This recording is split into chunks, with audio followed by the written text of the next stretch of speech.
Ang pinakalami karon kay ang muhigop og sabaw na di na moagi sa tutunlan kundi mo ditso na stiyan. Di man gud kani uso sa atua sa lokal kay abi lagi natog lisod pero sayon ra man nilutuon gud.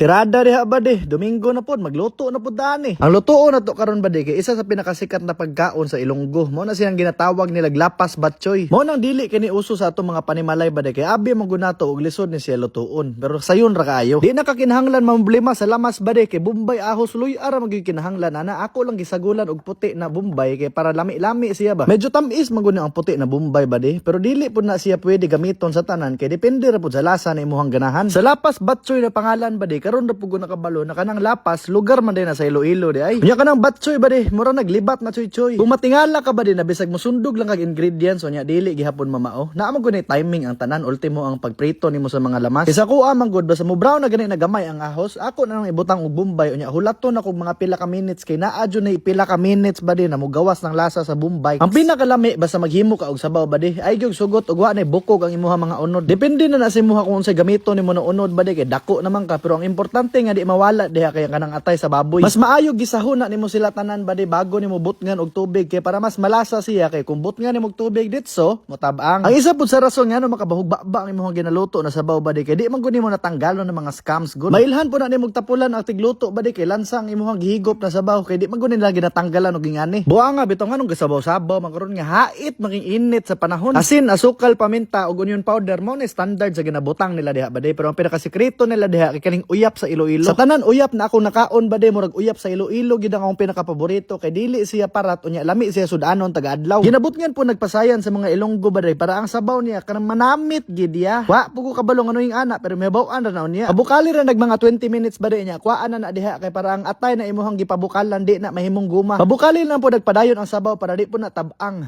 Okay raman daw. Ang paggahiwa ng atay ba di dapat nipis pa na siya sa imong nangalagas na buhok aron mapugnan na to ang pagkaupaw. Walay standard kung unsay gamiton nimo na noodles ani ba de pero ang akong gigamit kay kaning Mickey kay naaras palengke ba. Wa na ba de mao palay pag-assemble lami na kay habhabon. Napay sabaw ba de murag kape. Giatay ra ako nagtan-aw diri naglaway ko ba. Ayaw tipira ang chicharon ba de kung wa ka gi-high blood kay mao na siya nagapalami pud sa sabaw. Ultimo ang panahon nakabalo na nagluto kog batchoy kay medyo bugnaw gyud ba. Nanggahi gyud ang akong pamato. Pamato ang pamati. Tanawa ra guna ba de. Mao ni ang angay i-serve sa Coachella. Taksa na ni magbali 20 si Sabrina basta kay ma-engineer lagi na paghuman. Sa tanan batchoy na ko natilawan ba de murag kani akong pinakanaganahan. Kay lami siya buo ang sabaw unya dili baho. Motuog gyud ko na mas humot pa ni sa lakomos. Grabe pagkatsambaha ani na sabaw ba de unang higo pa lang nimo daan mura kag gibunyagan og balik. Isa man pud gud sa nakadalag bida sa sabaw ba de kay katong uyap sa Iloilo. Lami gyud siya gyud. Karon makabalo na ko ba de nganong paspas kay nimo storya ni mga Ilonggo. Lami man pud ila mga sudan gud. Grabe kapiti kaayo kung sabayon nimo gaon ang unod atay ug ang noodles ug sabaw ba de. Marag ang naay prostate nga tiguwang maulian. Ang di lang gyud ako masabtan ba de no kay nagkataas ang akong edad nagkaganahan pug og mga sabaw na sudan. Di kay mo andar akong gana basta uga kay mas lami mo gunang basa-basa gamay murag musutoy siya gikan sa tutunlan padung stiyan ba. Tistingi ra gud nigluto ba de. Tan-awon na tog di ba kadamgo samtang gamata.